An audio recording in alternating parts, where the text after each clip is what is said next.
Bienvenidos una vez más a Piedra Bruja, donde estamos haciendo la revisión de todas las razas. En este caso se trata de la segunda de las razas infrecuentes que hay en el manual del juego. Pero antes déjenme llamar a mi amigo Nicolás Sattler con este joystick. Buenas, Germán. Bueno, hablemos al tiro de los Tiflins. Los Tiflins están descritos como toda la gama de tonalidades de la piel humana y además un par de coloraciones ligeramente rojizas. Y bueno, perfectamente podríamos fijarnos en esta imagen que también sale en el manual del jugador, donde el Tifling es morado y tiene unos cachos gigantescos.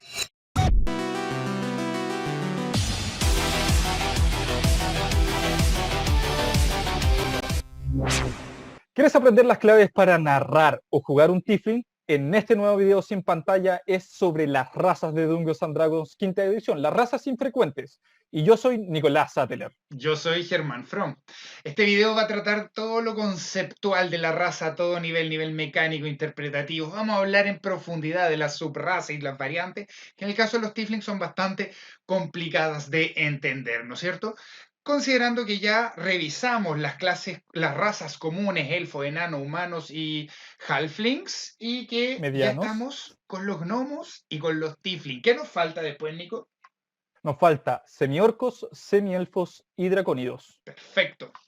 Además, recordemos como siempre que estas razas no están pensadas para crear una persona promedio. Es más, si existe algo así como un tiefling promedio, no lo sabemos. Pero indudablemente para lo que sí están pensadas es para un aventurero que pertenece a estas razas. Así que, sin más, Germán, hablemos del concepto de los tieflings. ¿Qué son los tieflings? Mira, los Tieflings son un concepto único que se gesta en el crisol intelectual y creativo de Dungeons and Dragons. Yo creo que es una palabra con copyright, ¿no? Pero Casi. como idea es un concepto bastante universal, una criatura tocada por un linaje, por una herencia, por la sangre contaminada de una criatura del infierno mismo. Sí, existe mucha cultura, Mm. pero para Dungeons and Dragons en específico es algo que existió además hace muchísimo tiempo, casi desde el inicio, desde la creación del juego. Pero eran enemigos, villanos, criaturas Sí. malvadas únicamente. Esto hasta que un escenario de campaña en particular, Planescape, les dio una vuelta completamente distinta, un giro único a esta raza en particular, que tiene que ver con diablos, demonios y cambios, ¿no, Germán? Totalmente. Estas criaturas, los diablos, los demonios, muchos quizás no los conocen, los Cambions, que ya son una generación de un cruce entre un diablo, un demonio con un mortal, produce un Cambion, terminan teniendo generaciones y generaciones de descendientes que terminarían siendo los Tieflings. Esto es una historia que antecede a los Tieflings tal como los define quinta edición.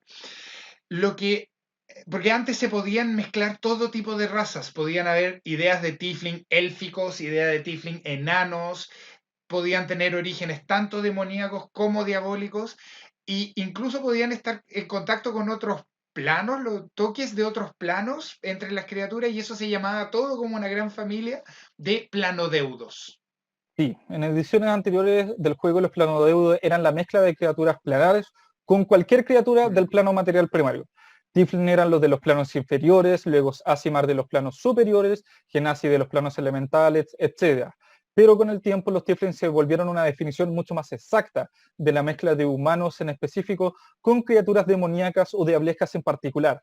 Es más, dentro de estas definiciones en particular también existían que los Tiflin eran solamente descendientes de sucubos y incubos durante un tiempo, luego esto Sí. volvió a cambiarse y a expandirse. No está muy claro exactamente qué, porque además nosotros sabemos que uno de los orígenes posibles, pero no el único, es como decía Germán, el de los cambios. Los cambios son semidemonios, criaturas que son inmortales, que jamás van a morir de viejo, pero que pueden ser asesinados y cuando mueran no van a renacer en los planos inferiores. Y estas criaturas, cuando se mezclan y van diluyendo su sangre, van creando finalmente los Tieflings. No solo el único origen de esta raza, pero sí probablemente el más común. En esta edición lo que me gusta es que no lo dejan tan claro si se trata de demonios, de diablos, de cambions, etcétera, o de otras posibilidades más, y dejan todo eso abierto. Vale decir, todavía no entendemos perfectamente, de forma sistemática, de forma exacta, lo que es un tiefling, y eso es a propósito. Lo que sí sabemos es que son criaturas que tienen una ascendencia, una herencia, que viene de los planos inferiores. Y eso siempre va a tratarse de de planos malvados, de planos Sí. infernales, de planos abismales. Entonces veamos ahora, si te parece bien, qué es lo que sí dice el manual del jugador respecto a los tieflings. Correcto. Lo primero que nos dice es que son linajes infernales. Infernales es la palabra que ocupa. Y esto no habla de una herencia posiblemente genética, ya lo hemos hablado, pero también podría ser psicológica, por ejemplo, o también mágica. ¿A qué se refiere esto? Por ejemplo, podría ser el tratado infernal, la consecuencia de un contrato con algún diablo. Estas criaturas que le encanta a través del orden crear estos ordenamientos específicos con los mortales y que tengan estas consecuencias, pueden pactar la creación de tieflings. Yo, por ejemplo, soy un noble y en mi lucha contra otras casas nobles en estas guerras secretas propias de la aristocracia, estoy perdiendo. Así que para darme una ventaja en el combate, convierto, perdón, a través de un pacto a todos mis hijos en tieflings. Esto es, por ejemplo, uno de los muchas posibilidades que eligen al momento de hablar de linajes infernales. Claro, todos mis hijos por nacer y los hijos de mis hijos, ¿no es cierto? Y creo un linaje infernal a través de este contacto que es psicológico, mágico, ¿no es cierto? Pero tampoco está claro, por ejemplo, en la historia de los Cambions. Los Cambions ya son descendientes de demonios directamente. ¿Cuántas generaciones tienen que pasar en la interacción entre Cambions y mortales para que dejen de ser Cambions y pasen a ser Tieflings? No está claro, nunca se va a aclarar. Perfectamente un Tiefling podría ser un hijo directo de algún tipo de demonio pura sangre, de algún diablo pura sangre. Y eso probablemente Dungeons and Dragons no lo pueda ya a estas alturas organizar de ninguna manera, considerando que han habido tantas respuestas distintas a lo largo de tantas historias, cosas específicas de ediciones anteriores, de, bueno, todo lo que uno se pueda imaginar en el caos que han sido 40 años de creación imaginaria de mundos. Es más, déjenme darle un ejemplo. Existe, por ejemplo, un príncipe demoníaco. Su nombre es Grastel de los Seis Dedos. Y es famoso por tener una enorme cantidad de cambios. Todos estos cambios tienen, a su vez, seis dedos. Grast, antes de ser demonio, fue un diablo. Entonces, ¿cuándo tuvo estos cambios? ¿Cuando era un diablo o antes de hacerse un demonio? Porque él nunca fue un Valor, uno de los grandes archidemonios. Claro. Entonces no tenemos ni idea cuándo fue. ¿Qué pasa si los cambios se reproducen entre sí? ¿O tiene que necesariamente haber un mortal para que la sangre se diluya?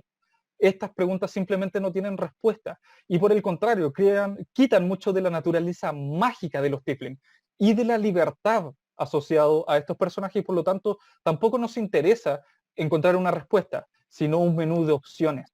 Ese es lo importante. Ahora, donde sí nos podemos ir anclando es que los tieflings van a tener una inserción en la sociedad siempre problemática, ¿no es cierto? Sus Sí, rasgos, su herencia, los van a convertir en seres que principalmente tratan de ser autosuficientes y muy suspicaces. De ellos emana una tensión constante con la sociedad. Tienen que valérselas solo frente al mundo. Tienen una vida dura, probablemente marcada por el rechazo, por la desconfianza, ¿no? sí, así es. Precisamente esto es otro de los rasgos que el manual del jugador nos da. Desconfianza mutua entre los mismos tieflings y los tieflings con los otros. La sangre debe haber dejado una marca en tu brújula moral y en tu capacidad de afectar el entorno. Eso es lo que cree la otra gente, no lo que crees tú. Sin embargo, tú has vivido siempre en una sociedad que está constantemente desconfiante de ti. Y por lo tanto, cómo eso afectó tu psiquis, tu crianza, tu disciplina, es una cuestión que tú vas a tener que definir.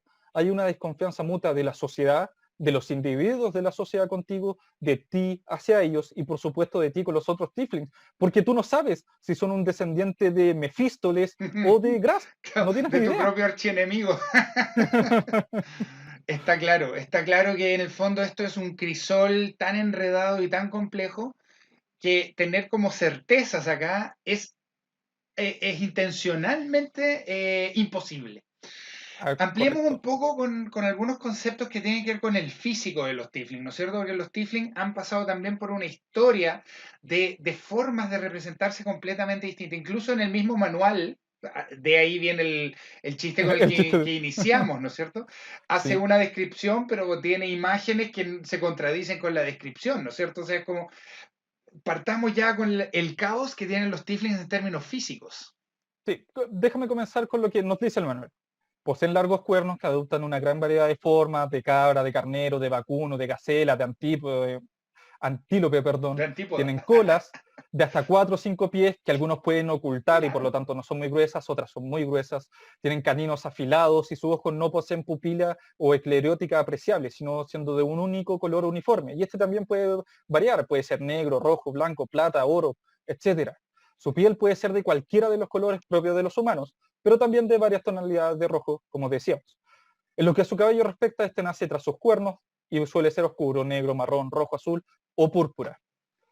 Ahora, En esta ¿cuál? tremenda dispersión de colores, formas, sabores y olores, ¿por qué el manual de quinta edición habrá tratado de restringir la raza si ya el origen en el Planescape, en los juegos donde se retratan Tieflings como los Neverwinter o incluso en Critical Role, que es casi canon hoy en día para Dungeons and Dragons, se promueven todo tipo de colores, lavanda, morados, azules, también se pueden ver Tieflings dibujados verdes, amarillos, los colores que uno quiera. Sí, así Y es. incluso en las variedades físicas, no solamente en las colas, los tiefling han estado cubiertos de pelos, de escamas, de puntas, han sido andróginos, han tenido deformidades específicas, como lo que tú relatas de los 6 dedos de los descendientes de Gras. Todo eso han sido opciones. ¿Por qué se hace una restricción acá? Bueno, una pregunta que quizás no podamos resolver, pero podemos elucubrar. Esto es así porque los Tiflin comprenden una enorme variedad, comprenden todas las posibilidades de mezcla entre los innumerables y exóticos aspectos de las criaturas infernales con además toda la variedad humana. Esto se debe a su génesis, historia tanto y dentro de la evolución de Dungeons and Dragons como la historia de cada mundo, como por ejemplo son los reinos olvidados. Y tal vez en el contexto de los reinos olvidados que existen estos Tiflin más típicos, más Claro. humanos, que están más insertados en la sociedad y que pueden incluso parecer perfectamente humanos. Tal vez esta sea la razón, pero indudablemente nosotros sabemos que el mundo de Dungeons and Dragons es mucho más amplio. Es mucho más amplio que solo los reinos olvidados. La cosmología del Dungeons and Dragons, recordemos que tiene distintos planos. Tiene los planos superiores, que son celestiales, pero tiene los planos inferiores, en los cuales hay dos mundos, dos planos. Los 7 infiernos, que están poblados por los diablos, que son legales, son criaturas que preservan el orden del mundo. Y por otro lado está el abismo, que es el hogar de los demonios. Y los demonios son criaturas destructivas, caóticas, que no respetan ni conocen orden alguno. Si bien estos dos planos inferiores han estado en una guerra eterna que se llama la guerra de sangre, nosotros vamos a encontrar incluso que hay demonios y diablos que se han intercambiado de bandos a lo largo de la historia del Dungeons and Dragons. En términos de las perspectivas mecánicas, ¿qué es lo que nos puedes contar, Nico? Mejora de características, como siempre iniciamos con lo mismo. Tu puntuación aumenta en 2 para carisma y tu puntuación de inteligencia en 1. Esto es para el tifle común. Carisma es una excelente tirada para muchos lanzadores de conjuros, sean bardos, hechiceros, brujos, paladines, etc. Pero además eso es una buena característica para todos quienes quieran tener un personaje más redondeado y poder actuar también eficientemente en el pilar social del juego. La edad de los tieflings alcanza su madurez al mismo ritmo que un humano normal, pero su herencia les permite vivir un par de años más.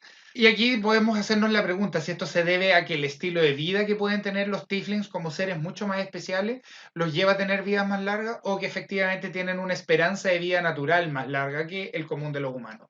De todas maneras, hablemos también del alineamiento. Los tieflings no poseen una tendencia innata hacia el mal. Esto hay que dejarlo clarísimo. Sí. Muchos acaban abrazando el mal, pero no tienen una tendencia innata. Su brújula moral no está averiada. No son malvados de per sí. Malvados o no, su naturaleza independiente, sin embargo, le hace inclinarse hacia el envenenamiento caótico. Esto se puede ver desde el punto de vista de un paria, ¿no? Vive Sí. siempre al filo o directamente fuera de la sociedad. Difícilmente va a atender al orden. Puede que, de hecho, no comprenda exactamente cuáles son el orden de la sociedad, las normas de la sociedad, y por eso es caótico. Esa es la tendencia caótica de los Tiflin, no algo que esté dentro de sus venas. Ese hecho, esa breve mención dentro del manual, para mí genera uno de los componentes esenciales de los tiefling, que es justamente la tensión entre natura y nurtura, o sea, entre tu ancestría y aquello que te forjó a ti como tú eres. Pues tanto los diablos como principales ancestros de los tiefling son manifestaciones del mal, también lo son de la legalidad. Y si los Correcto. Tiflin suelen ser caóticos, quiere decir que están en oposición a sus ancestros, finalmente, porque terminan siendo caóticos, siendo que su origen es legal. El tema de la maldad es parecido. Los Tiflins son la explicación, el ejemplo perfecto de esta independencia de la raza respecto a sus manifestaciones metafísicas en los alineamientos. Hablemos entonces de tamaño. Los tiflins son de aproximadamente la misma altura y constitución que los humanos y eres de tamaño mediano. Ahora sí, la pregunta que siempre me hago aquí es si el promedio, quien no tiene variación frente a los humanos, es contando o no los cuernos. Porque ¿Son los tendrían que ser tiflins más bajitos si bajitos lo encuentran. y la punta de los cuernos llega a la coronilla de un humano o son, sin contar los cuernos, mucho más altos que los humanos? Esa es una pregunta que siempre me hago, que en realidad no tiene ninguna consecuencia mecánica de todas maneras. Con este tamaño, la velocidad es lo mismo que tienen todas las criaturas medianas, que es de 6 casillas, ¿no? También tenemos visión en la oscuridad. Debido a su sangre infernal, puedes ver bien en la oscuridad o con poca luz. Eres capaz de percibir hasta 12 casillas en luz tenue, como si fuera luz brillante, y esa misma distancia en oscuridad, como si hubiera luz tenue. Y como siempre, no puedes distinguir colores. La visión en la oscuridad que es tan común en la quinta edición. Así es. La resistencia infernal, el próximo rasgo. Poseen resistencia al daño por fuego. Es muy útil porque es el tipo de daño más común que pueden hacer tus enemigos o que la magia en general podría estar haciendo. Así que es un beneficio que se ve con bastante frecuencia.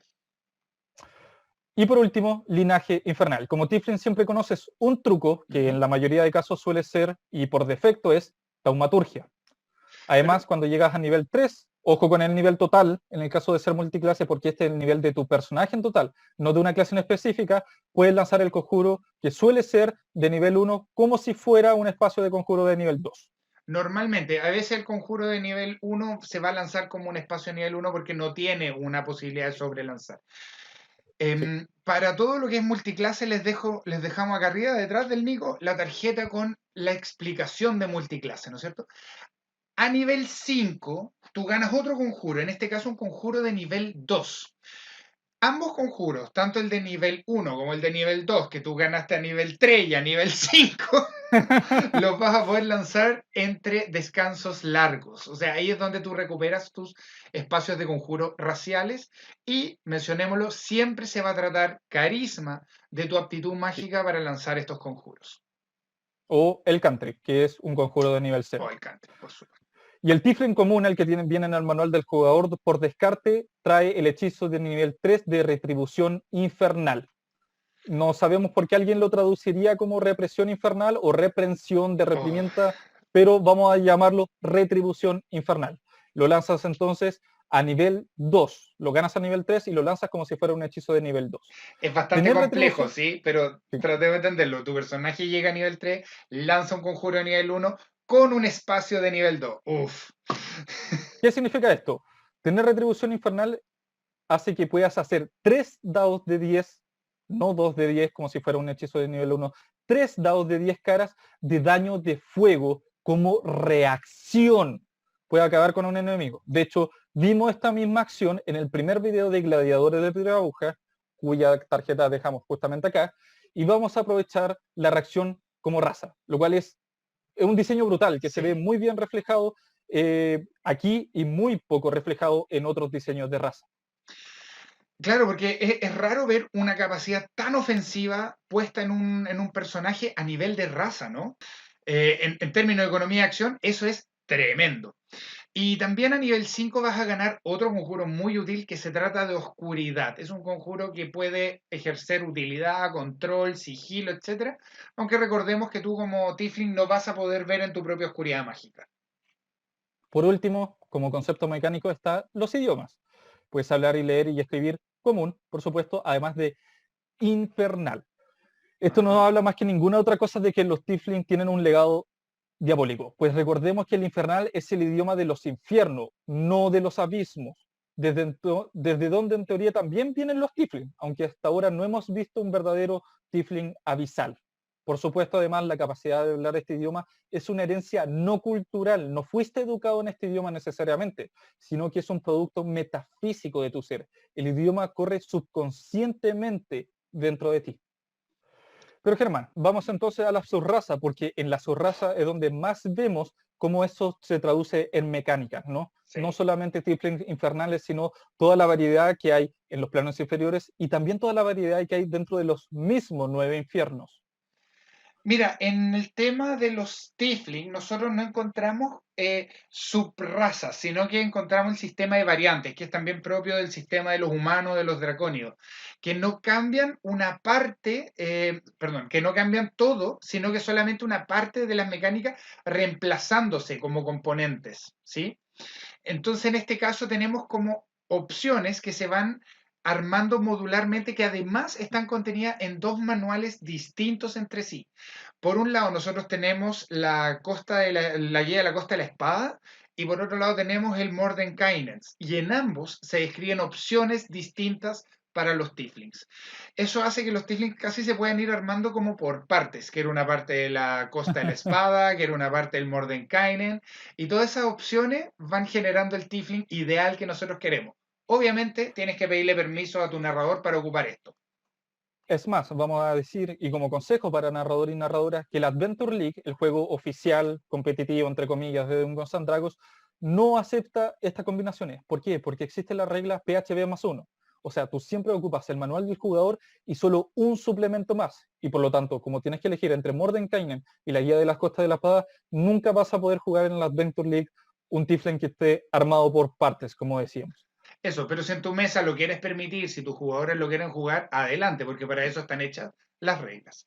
Partamos, Nico, entonces con las reglas tal como están presentadas primero en el Mordenkainen Tome of Foes, en el Mordenkainen para los amigos, que siempre se trata de haber escogido un legado de un ser de los infiernos específico, con nombre y apellido, y que va a ser un reemplazo de tu legado infernal, de aquel rasgo que te proporcionan los hechizos, eh, reemplazando los tipos de hechizos a los que tú vas a tener acceso.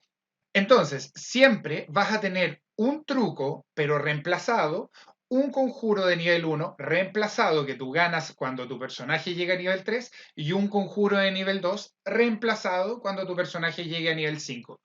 Listas de conjuros asociadas a cada uno de los señores de los infiernos, podríamos decir. Comencemos con Belzebub. Diría que no hay cambios en características aquí. Recibes el más 2 de carisma y el más 1 de inteligencia y tienes el legado de Maladomini. Esto significa taumaturgia, rayo debilitador y corona de locura. En el fondo da poder sobre un oponente. Esto es lo que refleja este legado. El segundo legado es el de Dispater, llamado el legado de Dis. Cambias la inteligencia más uno por una destreza más uno. Y además ganas taumaturgia, no se modifica, pero cambias disfrazarse y leer la mente o detectar pensamientos, detect thoughts. Esto hace que tú seas un muy buen tiefling embaucador, ideal para todo lo que es el pilar social del juego. Continuamos con Fierno, que cambia inteligencia por sabiduría. Además, tenemos que considerar que existe el legado de Flegestos asociado a Fierna, que nos da el countries amigos, que aquí llamamos amigos y enemigos, por lo que lo van a poder descubrir si hacen clic en esta tarjeta que está apareciendo sobre los countries de utilidad. Además, te da el hechizo de hechizar persona y su gestión, obviamente optimizado para el control social, pues toda la magia que posees va con ese foco. Luego tenemos a otro jefe de los infiernos, Glacia, que cambia su inteligencia por destreza nuevamente, dando el legado de Malvolge. Los cantrips son ilusión menor, los conjuros son disfrazarse e invisibilidad. Esto hace un Tiflin claramente inclinado como ilusionista, al subterfugio, a la capacidad de aparentar cosas que no son. No por último, aún nos faltan muchos. Vamos Sí. con Levistus, que cambia inteligencia por constitución y nos Wow. da el legado de Estigia. Rayo de escarcha, el único cantrip de ataque ofensivo que vamos a encontrar en la lista, armadura de frío infernal, armadura de Agatis y oscuridad. Este Tiflin está claramente orientado al combate, aunque en realidad también es muy flexible porque son hechizos que pueden ser ocupados defensivamente. Absolutamente. Y estos son los Tiflin que, por definición, podrían ser azules, ¿no? Porque vienen de este plano infernal como polar, ¿no es cierto? También nos encontramos a Mammon. Mammon, que es el príncipe mercader de los infiernos. No hace cambios en las características y entrega el legado de Minauros. Sus conjuros son mano de mago, disco flotante de Tenser que tiene una excepción a la regla general, que lo puedes volver a lanzar entre descansos cortos o largos. Vale decir, mucho disco flotante de Tenser al día.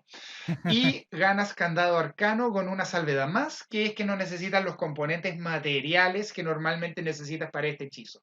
Es un Tiflin que te da poderes de utilidad, pero te da pocos poderes de utilidad. O sea, para realmente cumplir esa función de utilidad, necesitarías tomar una clase que te agregue además otros poderes de utilidad, diría yo, ¿no? Es como Sí, un pequeño regalito, indudablemente. pero no define tu personaje. No, para nada. Continuamos con Mefistófeles y su legado de Cania, porque no tiene cambios en las características. Te da mano de mago, manos ardientes y hojas de llamas. Este tipo de Tifling pareciera tener un legado que tiene que ver como una especie de fijación con sus manos, no sabemos muy bien por qué, pero además te da hoja de llamas, que es probablemente uno de los peores conjuros de nivel 2, por lo que queda bastante débil como conjurador de combate. Es una mezcla muy sui generis que tiene un lugar muy especial como maestro de la magia, pero un poco extraño, no es óptimo para básicamente nada. Sí, yo creo que hay un problema de diseño ahí de fondo. Mm. Tenemos a Zariel, que es el único legado que cambia la inteligencia por la fuerza. ¿Quién dijo paladines del inframundo? Aquí están, todos los descendientes de Zariel. Les da el legado de Avernus, ¿no es cierto? Que es el primer nivel de los nueve infiernos. ¿Correcto? Tienes taumaturgia y aquí viene castigo abrasador y castigo quemante. Esto es un despropósito, porque si tú querías hacer paladines, darles lo que ya tienen y que además rara vez se usa, porque justamente los hechizos de castigo de los paladines, en comparación a su castigo divino que pueden hacer quemando esos espacios conjuros, rara vez suelen dar una ventaja mayor. Entonces es un complemento medio extraño. Es un Tiflin como sea, enormemente ofensivo y está totalmente enfocado al ataque en caso de que uno quiera buscar alguna otra clase. Y por esto mismo yo diría que difiero contigo, Germán. A Yo ver, diría que Sariel no está enfocado a paladines, sino a guerreros y también a pícaros, y a bárbaros. grandes y a bárbaros, Sí. exactamente, grandes dadores de daño que se benefician, por ejemplo, en un golpe crítico de tener castigo abrasador o castigo quemante. Eso es lo que yo creo que hay detrás de el El diseño diseño. de lo del legado del Averno. Yo decía esos paladinos porque tienen el más 2 en carisma y el más uno en fuerza, es como la combinación que busca un paladín. Pero te encuentro toda la razón, son ofensivos, son mejores ofensivamente para otras clases que para los mismos paladines. Correcto. Y ahora continuemos con las opciones que nos da Sword Coast Adventure Guide, la guía del aventurero para la Costa de la Espada, que dan opciones bastante diferentes y crean esta noción mucho más modular. Sí. ¿Por qué? Porque con los de Mordenkainen tú no los puedes reemplazar entre sí, los puedes sin embargo reemplazar con lo que se viene ahora. Lo primero es la característica de feral, donde tú, cuando tienes ese más 2 a carisma, lo puedes cambiar por un más 2 a destreza. El más 1 a inteligencia debería mantenerse. Pero Sí, feral se yo mantiene entiendo que siempre. se trata de un tiflin que tiene escamas, que tiene pelos, que tiene unos colmillos protuberantes, ¿no es cierto? Le da una Correcto. estética mucho más grotesca y animalesca a tu tiflin.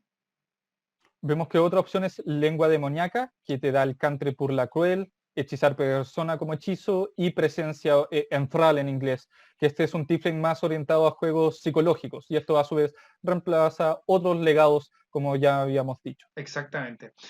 Y tenemos también otro tipo de legado como reemplazo modular, que es el fuego infernal, donde tú tu retribución infernal lo cambias por manos ardientes. O sea, un conjuro que es una reacción, tú lo cambias con un conjuro que también emite el fuego, pero a través de tu acción para conjurarlo.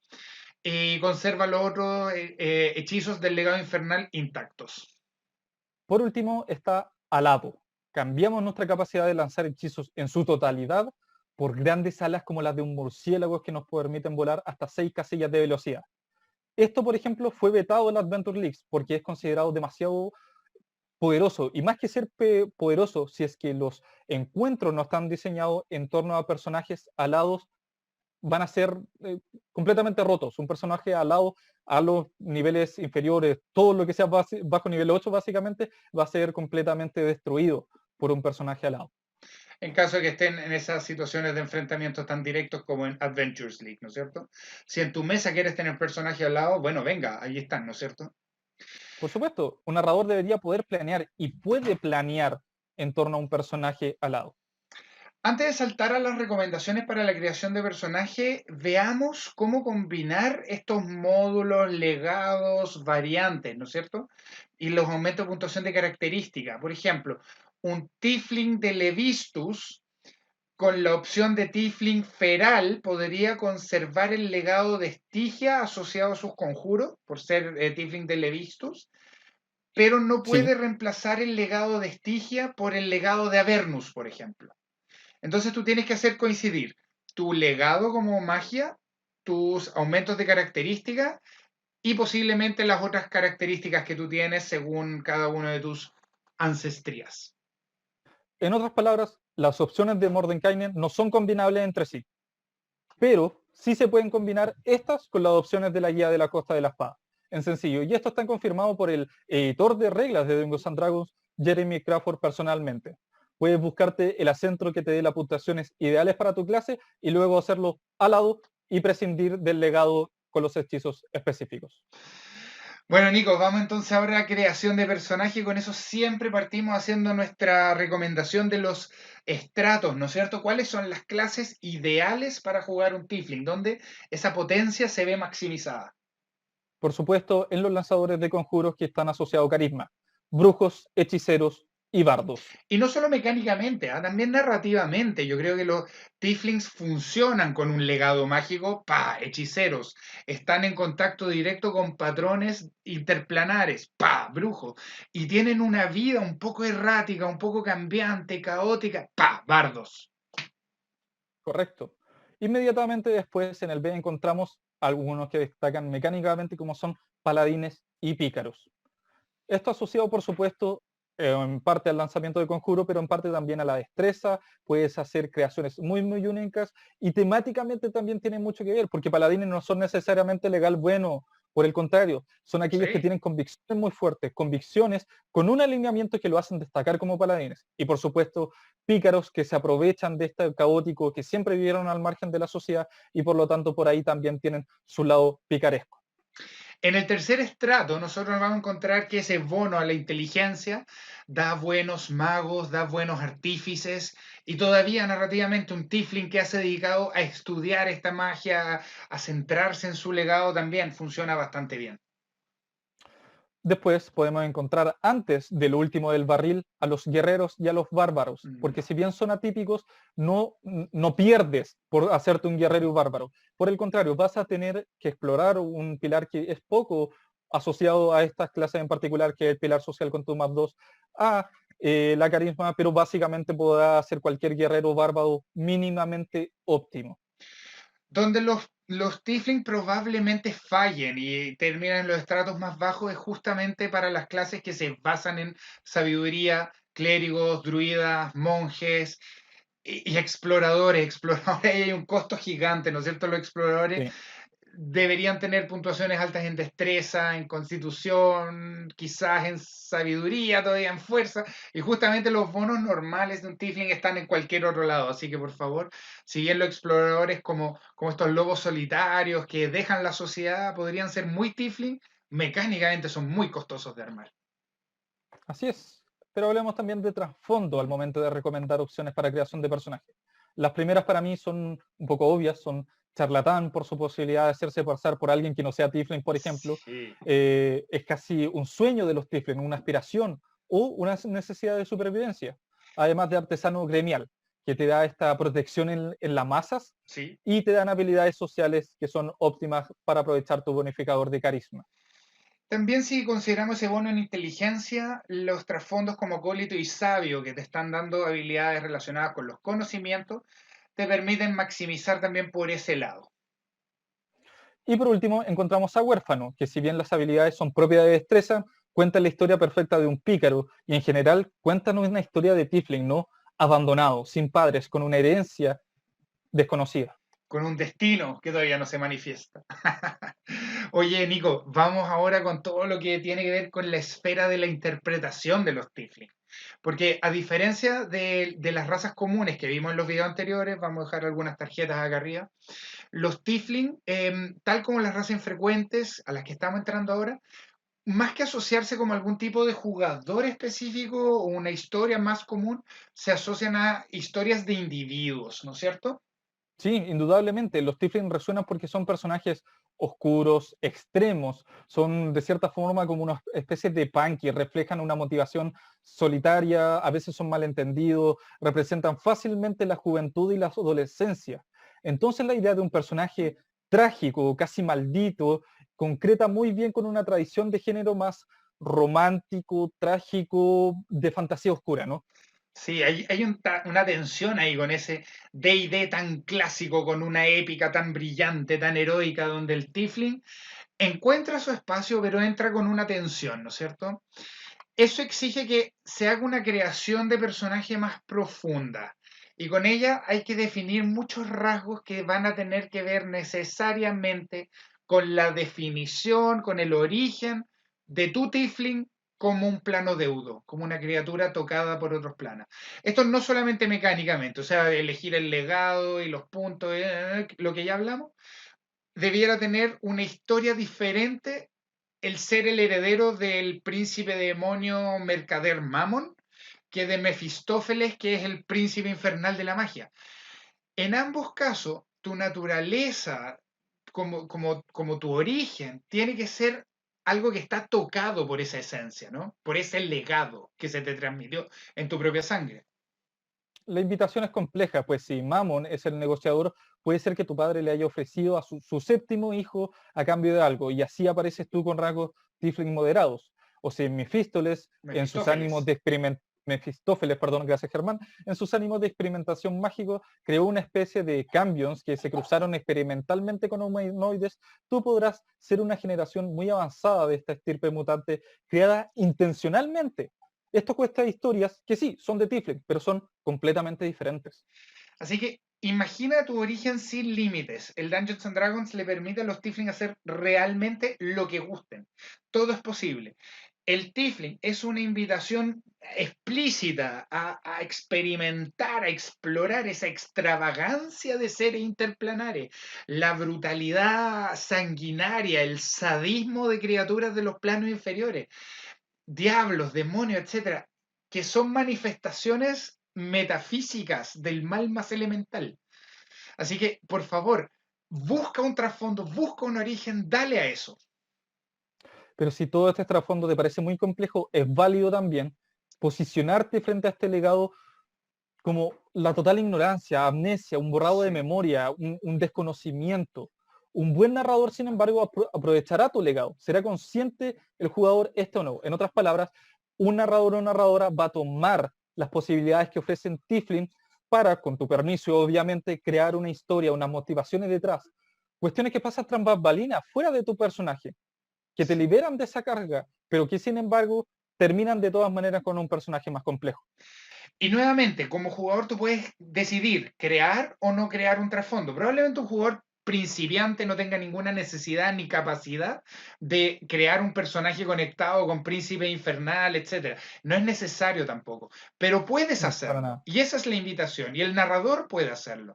Y cuando eso pase, tú como jugador tienes que decidir si es que tu personaje va a vivir consciente o va a vivir ignorante o incluso puede vivir engañado respecto a esa posición, ese origen, esa ancestría, ¿no es cierto?, que los planos inferiores dejaron en ti.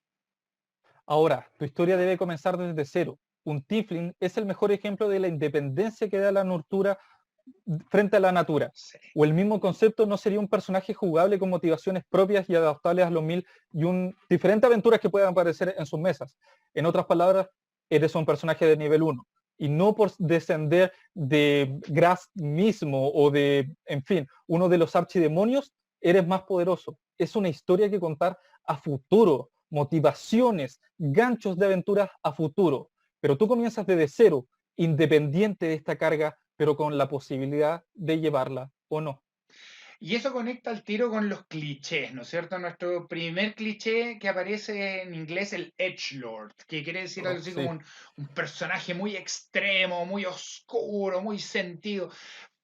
ahí aparece con mucha frecuencia, ¿no es cierto?, esta amalgama entre un héroe trágico y la oscuridad interna, como una especie de Batman con cachos, ¿no? Que puede atraer a distintos tipos de jugadores que les puede gustar como un género tan exacerbado. Y en principio, esta tensión es parte de los Tifling y no es un problema mientras tú tengas un desarrollo rápido y creíble para el personaje que se convierta en algo diferente. El problema es cuando el Edgelord empieza a persistir a lo largo de la campaña y como dices tú, Nico, ya deja de ser nunca fue un personaje nivel uno, sino que fue el elegido desde el momento cero de la campaña. Por supuesto. El otro problema con el Edgelord es cuando tú no quieres ser un aventurero o un héroe. Eres reticente a aliarte con el resto de jugadores con la mesa y sus Sí. personajes. Eres en el fondo disruptivo para la campaña. Ese es el otro problema que existe con narrar un Edgelord, con jugar y narrarle a un Edgelord. Totalmente de acuerdo, Nico. Luego tenemos al humano de piel roja y de cuernos. ¿Qué estamos diciendo con eso como cliché? Que no eres un tiefling. No creaste un tiefling psicológicamente, históricamente. Eres un humano, estás metido en la sociedad humana como cualquier otro, tienes estos rasgos físicos y mágicos en tus aspectos mecánicos. Quizá elegiste la raza tiefling solamente por los aspectos mecánicos y te faltó profundidad para crear una historia personal. Y al otro lado, si entendemos esto como un punto medio, entre el otro lado del Edgelord existe el Tiefling infantil, el Tiefling kawaii, como le dicen por ahí. Cuando se escoge un Tiefling, la tentación de crear un personaje que sea infantil o inmaduro o poco creíble es disruptivo para el género, es disruptivo para algunas mesas que quieren narrar algunos narradores y narradoras, y en general para lo que es la alta fantasía que cuenta de un Dungeons and Dragons y la historia de peligro, de dolor, de sangre, de pérdida De épica. que hay en Dungeons and Dragons. Correcto. La cola, los cuernos, el color estrambótico puedes desviar a un personaje a una mera propuesta estética, sin la profundidad que nosotros deseamos ver en las mesas. Entonces, ¿cómo le damos a esa profundidad? Yo creo que hay dos componentes, ¿no es cierto?, con los que tú puedes armar tu historia de Tiffy. Por un lado, la narrativa propia de la raza da un trasfondo único, te pone en una historia, ¿no es cierto?, en una posición en la cual tu Tifling es el heredero en una lucha interplanar, o sea, esto supera cualquier sociedad como cercana a tu personaje, donde pelean tanto los planos del bien y el mal, tú siendo un heredero de los planos del mal, y además de la guerra eterna que hay entre la ley y los aspectos legales y el caos, o sea, todo el ordenamiento mundial y toda la disrupción de eso. Ese posicionamiento es clave para el trasfondo de tu personaje, para tu origen, para lo que va a desarrollar tu personaje a lo largo de una campaña larga. Y el otro componente es la tensión que tienen los Tifling entre natura y nurtura. Y esta es muy interesante explorar porque en ninguna de las otras razas esta tensión es tan evidente y está tan presente. Por lo tanto, recomiendo darle una vuelta profunda de lo que quieres para tu personaje. Entonces, te recomendamos sellar todo con una decisión sobre cuánto sabe tu personaje de ese posicionamiento entre los planos y de su posicionamiento de la ancestría y del destino que este personaje quiere llegar a cumplir. Por último, ten en cuenta algunos de los perfiles de interpretación que nosotros siempre damos en Sin Pantalla. El primero de ellos es el heredero infernal, el que busca redención para aceptarse a sí mismo, luchar contra el prejuicio que tienen todos los Tiflin encima de sí y dan para excelentes héroes. Toman el componente de Nurtura versus Natura como motor principal y corren con eso básicamente hasta el infinito. Luego tenemos quizás contrapuesto al diablo, ese diablo encantador, seductor, ¿no es cierto? Que es como una especie de antihéroe que aparece. Acepta su naturaleza, se ve a sí mismo como bendecido y liberado de las ataduras de la sociedad, porque tiene una herencia que no tiene que ver con la sociedad así tan mortal y tan inmediata. Sienten un llamado más alto que el común de los mortales y están por sobre sus leyes. Ahí hay un personaje también bastante interesante para desarrollar. Tenemos también el siervo, reconoces una posición en la lucha entre los planos y tomas partido y acción para ello. Ya lo hablábamos, el sistema de alineamiento, bien contra el mal, orden versus caos. Tú te ves reflejado como una pieza dentro de este tablero gigante. Tu poder es un regalo que pondrás al servicio de tu bando, o tal vez al servicio contrario, demostrando que no eres simplemente una pieza, que tienes poder de decisión, voluntad libre de ataduras. Está bueno. Y finalmente vamos a hablar del aventurero esquivo. ¿Ah? Eso es muy Tifling también, porque tienes conciencia de tu naturaleza especial. Muy consciente, pero la esquivas, la evitas, tratas de mezclarte en las aventuras, en la vida cotidiana, en lo común de la gente.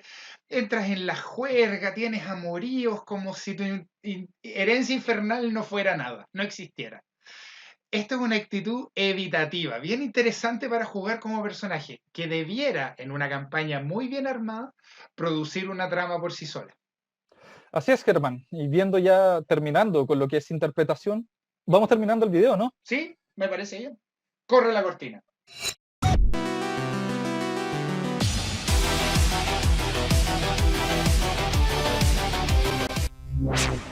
Los Tiflins son una raza tan carismática y estructurada que cuentan una historia por sí misma, si bien son elementos centrales en la cosmología del mundo y posiblemente en una campaña no tomarán este protagonismo sin serán un excelentes catalizadores, un ancla, una piedra de toque Sí. para la historia grupal, cuando indudablemente salgan a la historia ya más planar, fuera de lo que es el mundo terrenal en sí. Claro, porque pueden hacer que un ser del inframundo se fije en el grupo, ¿no es cierto? Son una especie de engranaje que hace mover ruedas mucho más grandes. Pero como tú dices, no necesariamente en la posición protagónica, sino que como un lubricante para que el grupo entero Exactamente. entre a esa temática.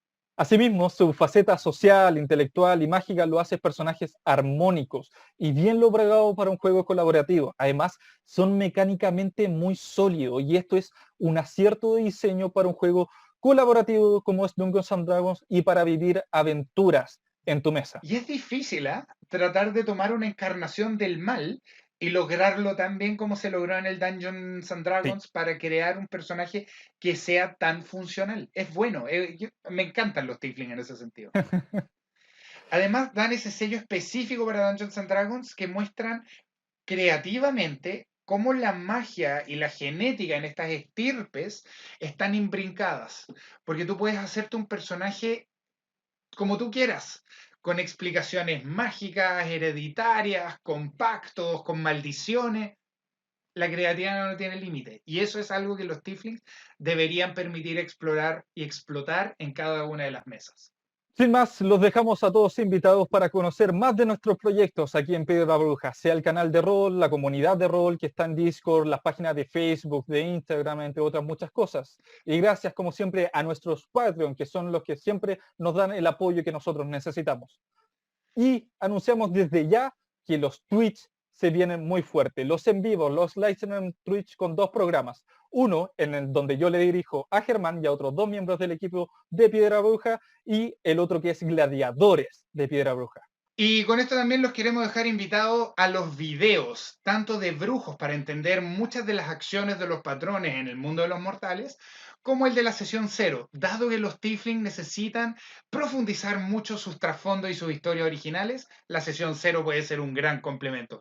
No olviden suscribirse aquí y nos vemos una vez más sin pantalla.